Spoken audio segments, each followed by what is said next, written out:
Samahan niyo po ako na tuklasin natin ang iba't ibang mga madidiskarting Pilipino na may sapat na kita upang matugunan ang kanilang pangangailangan. So pag-usapang negosyo, syempre hindi magpapaiwan ang pares. Hindi naman guys kung gaano karami yung kumakain. Kasi nga, sulit. Pag masarap yung pares at patas kang lumaban, hindi mo dinadaya yung customer, babalik-balikan ka talaga. Ha?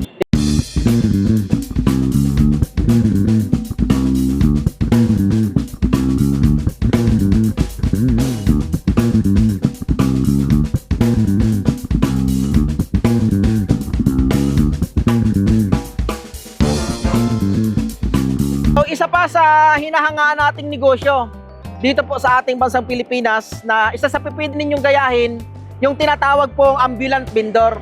Pag sinabi pong ambulant vendor, ay ito po yung nagro-rolling ka at pupunta ka sa iba't ibang sulok ng Pilipinas upang ihatid sa kanila yung mga produktong sa tingin mo ay kailangan nila. At isa si Kuya sa nakita natin dito habang tayo nagbibiyahe na pipili nating bakunan ng maikling salaysay patungkol sa negosyong kanyang pinasok.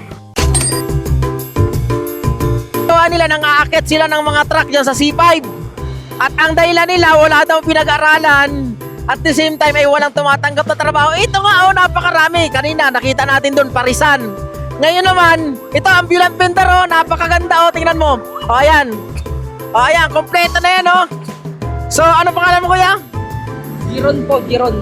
Giron, galing pa siya ng Pangasinan. Ang ginagawa niya ay nag-iikot-ikot siya at nagbibenta niya, inilalapit niya yung mga produkto sa bawat Pilipino. So hindi ka na mamamasahe. Hindi ka na kung saan ka pupunta. Ang gagawin mo na lang, pipili ka na lang dito. So, ang tawag dito ay ambulant vendor. Gamit niya yung kanyang hauler. Mamumuhunan ka lang ng krudo, syempre driver's license at papasukin mo yung mga iskinita at the same time aalokin mo sila. Ayan, may duyan ka na. Di ba? Kuya, honest to sa maghapon. Nasiro ka ba? Sa maghapon mo dito? Minsan din Kuya, nasisiro. May mga pagkakataon nasisiro kasi ganun ang hanap buhay. Kasi sa negosyo, wala kang kasiguraduhan sa kita. Minsan ay negative, pero sa negosyo, alam ko, minsan may mga time paldo. Tama na Kuya? Opo. May mga time paldo katulad dito. Ang mga dadaanan ka ng vlogger. Minsan, kahit wala kang benta, paldo, di ba?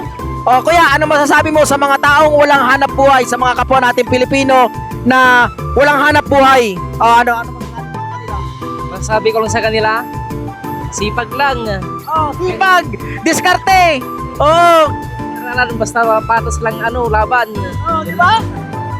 Di ba Kuya, wala kang pinag-aralan ka na Kuya? Wala. Diba? Katulad ko, si Kuya Elementary katulad ko, naman nakakapit naman, nakadikit naman ako sa high school.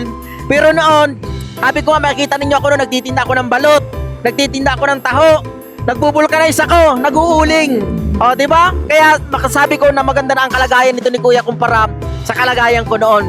So, yun lamang po sa umagang ito. Ayan, sa kapwa natin Pilipino, walang dahilan para hindi kumita ng pera kung yung patay nga, nakakadiskarte pa. Paano pa kaya tayo nabuhay may lakas? Diba? So, pwede na kayong mamili sa mga negosyong ipinapakita natin sa vlog na ito. So, yun lamang po. Keep in mind, follow for more. So, ayan po nakakadalawa na po tayo So, una, dun po tayo sa may Paris Mami.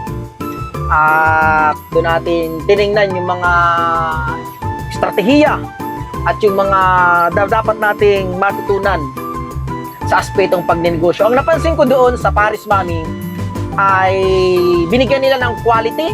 Unang-una yung kanilang produkto, hindi dinaya, hindi tinipid sa sangkap. At pangalawa, napansin ko rin doon yung kalinisan.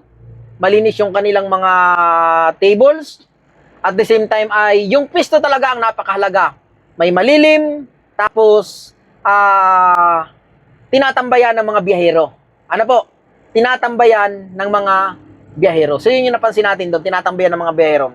So yun lamang sa umagang ito ay I hope na meron tayong natutunan sa mga negosyong atin pong ipinapakita. So, God bless you. Follow for more.